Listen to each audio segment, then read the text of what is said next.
Welcome back to another makeup lesson. Today we're going to create a classic party look. This is for so many different occasions and it's really easy to create as well.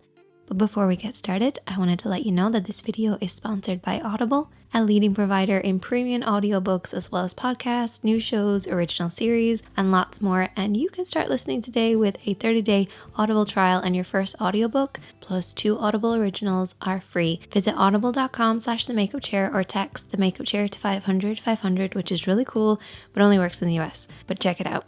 I am currently listening to my girl Melanie Murphy's book, Fully Functioning Human Almost. I adore her as a person and she's a fellow Irish YouTuber, so I highly recommend listening to Melanie narrate her own book. It's brilliant, it's witty, it's full of honesty and just general loveliness that is Melanie Murphy. I'm new to Audible myself. I just started listening in the car, but I find when I listen when I'm doing my makeup, it really relaxes me, but it also inspires me at the same time. So give it a try. I have the link in the description box. Go to audible.com/themakeupchair or text the makeup chair to 500. Now with that said, and my audiobook playing in the background, let's get started.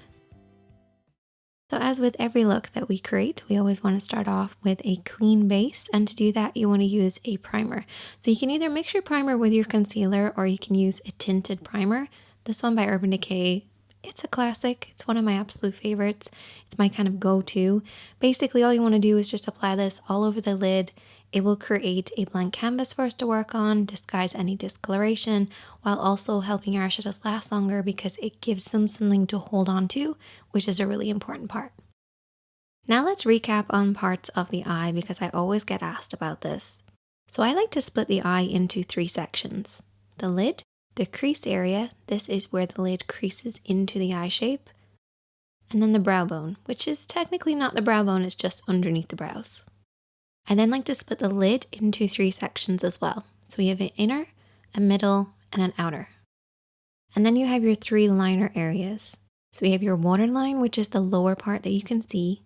We have the tight line or the upper waterline, which is underneath. And then we also have your lash line, which is that line across right by your lashes. And these are the kind of main areas that you apply liner. To create any eye makeup look, I usually use about 4 different eyeshadows. A highlight, a contour, and a mid-tone.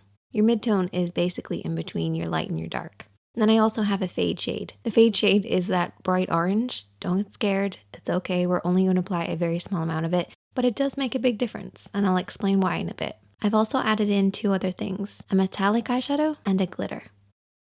Now for brushes, you really only need like 2 or 3. A blending brush and a pencil brush. Now I would recommend having actually 2 blending brushes, but that's optional. One for applying, one for blending, just so you don't muddy up your look. And then also a flat brush. This is for cutting the crease. If you don't plan on cutting your crease, you can always use your fingertips for what we're going to do later. So there's all your tools. Now let's start applying.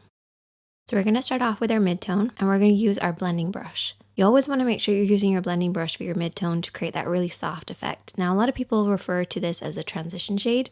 Totally fine. I call it mid-tone because it's a middle tone, but it's totally up to you. You're going to blend this over and back and slowly build this up because your lid's going to be a little tacky. If you go in with too much eyeshadow to begin with, it's just going to grab hold of certain areas and not blend.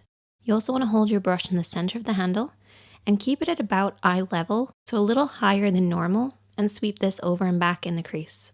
Don't worry if you get a little bit of this on the lid because we will be cutting the crease. In fact, I actually kind of want you to get it onto the lid. And I also want you to get it on the outer third of the lid especially. This is going to work as a base for our contour. Once you slowly build this up, you should get a look that looks like this. Don't worry if it looks kind of muddy on the lid, that's totally fine. Just make sure that blend upwards towards the brow bone is nice and smooth. Your contour is next, and this should be at least 1 shade darker than your skin tone. You're going to apply this with the smaller of the brushes that we've been using, and I want you to tap this. So literally hold the brush right in the center to get maximum control and just tap this on that outer edge. So the outer third of the lid. Then what I want you to do is to create a cut crease line. So I want you to raise your eyebrow and I want you to look down in a mirror and tap this along the edge where we're going to cut the crease. So don't blend this up too far because we don't want to get this contour into the crease area. We want to keep it nice and low. Your mid-tone is always higher. So just apply this almost like you're attempting to hit the crease line. Then take your clean blending brush, Holding it right down the end of the brush, sweep this over and back just to soften out any harsh lines. So this is just going to basically deepen the crease and just apply a little bit more of a depth look, so when we cut the crease, it's going to look even sharper. Okay, now we're going to cut the crease. So you're going to take your concealer brush with a little bit of concealer on it, and I want you to really squash this down so it's nice and flat. I want it to look flat the whole time you're applying it as well. If it starts to kind of move and kind of spread out as you're applying it, squash it back down again. And you can do this between your fingertips or onto a palette or the back of your hand. I also like to keep my mirror handy just so that I can really concentrate on what I'm doing. So just follow the natural shape or create the illusion of a shape of a lid. And you can rest your pinky on your cheek for support. And what I do is I barely touch the skin as I go around the edges and then pull it downwards across the lid. I like to raise my eyebrow because it kind of elongates your eye. If you find that your eyebrow doesn't support your lid shape, you can always use your finger on the outer edge to kind of create more of a tight effect. We're going to move on to now applying our highlighter using that same brush, and we're going to go over everything that we've already cut. So you're basically going to create kind of a sharper effect, a brighter effect, and your highlighter is going to go on much nicer. I'm also going to take this highlighter just underneath the brow bone as well, but I never like to have a really sharp brow bone. I like to then take my fingertip and just kind of wipe away the excess. So now we have a divide between that inner corner and the outer corner. So what we want to do is to create a fade. So we're going to use our fade shade. You can take a little bit of this orange or yellow or even a pink would work. Take it on a blending brush and just apply this right where the two of them meet, and you can also blend this into the crease as well. At least that's my take on a fade shade.